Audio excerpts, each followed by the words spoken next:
साध संगत जी, प्रेम से कहना धन निरंकार जी। एक नई साखी के साथ स्वागत है आप सभी का आपके ही अपने चैनल पर। आज की साखी का विषय है भगवान की दुविधा।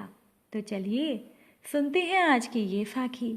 साध संगत जी, एक बार भगवान दुविधा में पड़ गए कि कोई भी मनुष्य जब मुसीबत में पड़ता है तब मेरे पास भागा भागा आता है और मुझे अपनी परेशानियां बताने लगता है। मेरे पास आकर कभी भी अपने सुख या अपनी संतुष्टि की बात नहीं करता, मेरे से कुछ ना कुछ मांगने लगता है। अंत में भगवान ने इस समस्या के निराकरण के लिए देवताओं की बैठक बुलाई और उनसे बोले, हे देवों, मैं मनुष्य की रचना करके कष्ट में पड़ गया हूँ। कोई ना कोई मनुष्य हर समय शिकायत ही करता रहता है, जबकि मैं तो उन्हें उनके कर्म के अनुसार ही सब कुछ दे रहा हूँ। फिर भी थोड़ी सी मुसीबत आने पर ही मनुष्य मेरे पास आ जाता है, जिससे ना तो मैं कहीं पर शांतिपूर्वक रह सकता हूँ और ना ही शाश्वत स्वरूप में रहकर साधना कर सकता हूँ। इसीलिए आप लोग मुझे कृपया ऐसा स्थान बताएं जहाँ मनुष्य नाम का प्राणी कदापि ना पहुँच सके। प्रभु के विचारों का आदर करते हुए देवताओं ने अपने अपने विचार प्रकट करने शुरू किए। गणेश जी बोले, आप हिमालय पर्वत की चोटी पर चले जाएं। भगवान ने कहा, ये स्थान तो मनुष्य की पहुंच में है, उसे वहां पहुंचने में अधिक समय नहीं लगेगा। तब इंद्रदेव ने सलाह दी कि आप किसी महासागर में चले जाएं। वरुण देव बोले, आप अंतरिक्ष में चले जाएं। भगवान ने कहा, एक दिन मनुष्य वहां भी जरूर पहुंच जाएगा। भगवान निराश होने लगे थे। वो मन ही मन सोचने लगे कि क्या मेरे लिए कोई भी ऐसा गुप्त स्थान नहीं है जहाँ मैं शांतिपूर्वक रह सकूं। अंत में सूर्य देव बोले, प्रभु आप ऐसा करें कि आप मनुष्य के हृदय में बैठ जाएं। मनुष्य अनेक स्थान पर आपको ढूंढने में सदा उलझा रहेगा, क्योंकि मनुष्य बाहर की प्रकृति की तरफ को देखता है, दूसरे की तरफ को देखता है, खुद के हृदय के अंदर कभी झांक कर नहीं देखता। इसीलिए वो यहाँ आपको कदापि तलाश नहीं करेगा।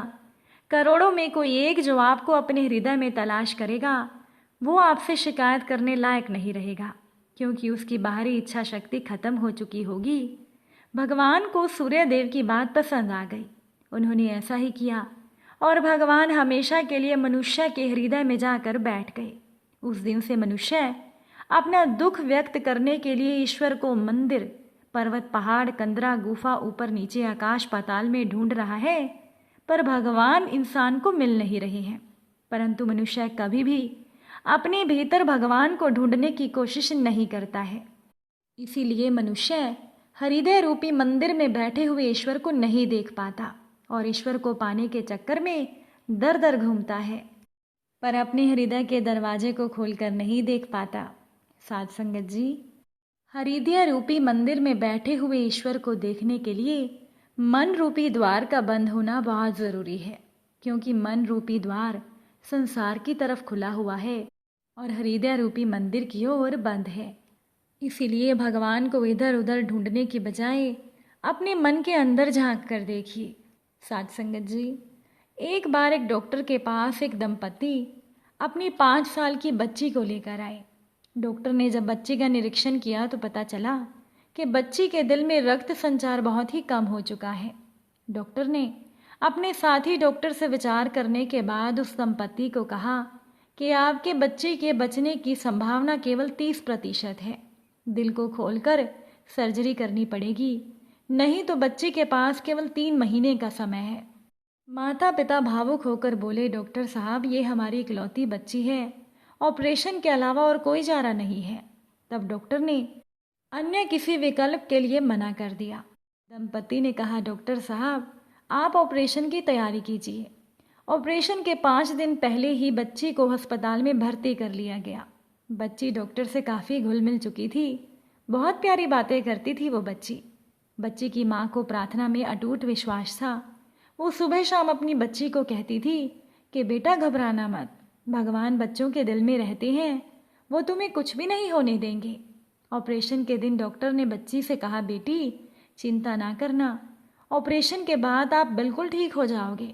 बच्ची ने कहा, डॉक्टर अंकल, मैं बिल्कुल नहीं डर रही, क्योंकि मेरे हृदय में भगवान रहते हैं। पर जब आप मेरा हार्ट ओपन करोगे तो देखकर बताना कि भगवान कैसे दिखते हैं। डॉक्टर बच्ची की बात पर मुस्कुरा उठा। ऑपरेशन के दौरान पता चल गया था कि कुछ भी नहीं हो सकता। बच्ची को बचाना असंभव है, क्योंकि बच्ची के दिल में खून का एक कतरा भी नहीं आ रहा था। निराश होकर डॉक्टर ने अपने साथी डॉक्टर को वापस से बच्ची के दिल को स्टिच करने का आदेश दिया। तब डॉक्टर को बच्ची की आखिरी बात याद आई और वो डॉक्टर अपने रक्त भरे हाथों को जोड़कर भगवान से प्रार्थना करने लगा कि हे ईश्वर, मेरा सारा अनुभव तो इस बच्ची को बचाने में असमर्थ है, पर अगर आप इसके दिल में विराजमान हो तो आप ही कुछ कीजिए। डॉक्टर की आंखों से आंसू बहने लगे। ये उस डॉक्टर की पहली अश्रुपूर्ण प्रार्थना थी। इसी बीच उस डॉक्टर के जूनियर डॉक्टर ने अपने सीनियर को कोहनी मारी। अब वो सीनियर डॉक्टर चमत्कार में विश्वास नहीं करते थे, पर वो ये देखकर हैरान रह गए कि बच्ची के दिल में रक्त संचार पुनः शुरू हो गया था। उस डॉक्टर के 60 साल के जीवन काल में ऐसा पहली बार हुआ था। ऑपरेशन सफल रहा और उस डॉक्टर का जीवन भी हमेशा के लिए बदल गया। होश में आने पर डॉक्टर ने बच्ची से कहा, बेटा, हृदय में भगवान तो दिखे नहीं, पर यह अनुभव हो गया कि भगवान हृदय में मौजूद हर पल रहते हैं। इस घटना के बाद से उस डॉक्टर ने ऑपरेशन थिएटर में प्रार्थना का नियम निभाना शुरू कर दिया। साध संगत जी, हृदय में ही बसते हैं भगवान। विष्णु भगवान जी ने माँ लक्ष्मी को कहा कि मनुष्य को संसार की सुव्यवस्था का काम सौंपे बहुत दिन हो गए, देखने की इच्छा है कि इंसान किस स्थिति में है। माँ लक्ष्मी ने कहा, प्रभु, मनुष्य का तो बड़ा बुरा हाल है। उसने कर्तव्यों को तिलांजलि दे दी है। लोभ और मोह को छोड़कर इंसान की तो किसी और चीज में रुचि ही नहीं रही। इंसान के पास जाना व्यर्थ है, सुधरेगा तो है नहीं, उल्टा आपको भी जाल में फंसाने की कोशिश करेगा। भगवान विष्णु अड़ गए और जाने की तैयारी उन्होंने कर ली। लक्ष्मी जी ने व्यंग्य करके कहा, मनुष्य को सुधारे बिना लौटना मत। धरती पर भगवान का आगमन सुनकर लोग उनसे मिलने पहुंचे।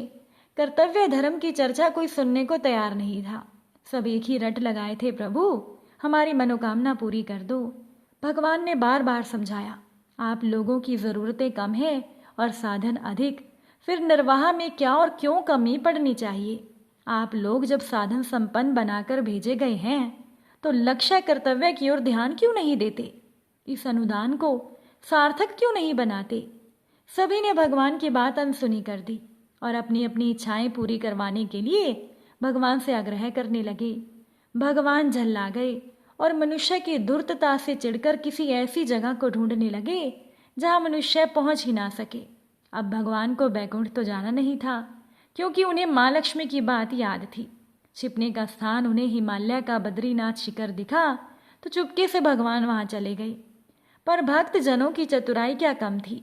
उन्होंने वो स्थान तलाश कर लिया और कठिन रास्ता पार करके वहां भी पहुंच गए। भगवान ने समझा शायद वहां भले लोग ही आते होंगे और वो ज्ञान ध्यान की चर्चा करेंगे। पर कुछ एक से मिलने के बाद भगवान को निराशा हो गई। पैसा, बेटे की मांग के अतिरिक्त यहाँ सिद्धि और स्वर्ग की कामना और जुड़ गई। सभी मांगते थे, कुछ करने की बात सुनने को कोई तैयार ही नहीं था। खींचे हुए भगवान अब समुद्र के बीच सुनसान टापू पर द्वारिका में रहने लगे। भक्त जनों को तो ना भगवान की परेशानी का ख्याल था, ना ही अपनी बेइज्जती का। वो किसी भी कीमत पर स्वार्थ सिद्धि के लिए आतुर थे। पता वहां का भी लगा लिया और नाव पर सवार होकर द्वारिका टापू जा पहुंचे। मांग वही पुरानी। विष्णु भगवान को चिढ़ बहुत ज्यादा होती जा रही थी। वो मनुष्य से सर्वदा के लिए दूर होना चाहते थे। सोचते थे ना इनको अपना मुंह दिखाएं, ना इनका देखें। पर वैसा स्थान भगवान को सूझ ही नहीं रहा था। इस असमंजस की घड़ी में नारद जी आ गए। विष्णु भगवान ने हैरानी से पूछा, देव ऋषि, ऐसा क्यों जगह बताइए जहां मैं छिप कर रहूं तो इसी लोक में, पर मनुष्य को पता भी ना चले। नारद जी ने विचार करके भगवान के कान में कुछ कहा। भगवान सहमत हो गए और उस दिन से आज तक भगवान वहीं रह रहे हैं। लोग जहां तहां भटकते फिरते हैं पर उस जगह को खोज नहीं पाते।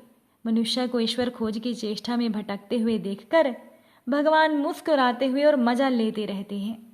साध संगत जी, भगवान के छिपने के स्थान का नाम है मनुष्य का अपना हृदय, जो इंसान को सूझ ही नहीं रहा।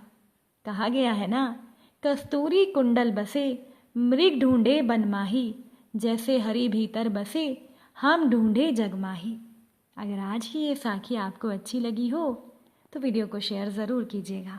आप सभी से फिर मुलाकात होगी नई साखी और नए विचारों के साथ। साथ संगत जी प्यार से कहना, धन निरंकार जी।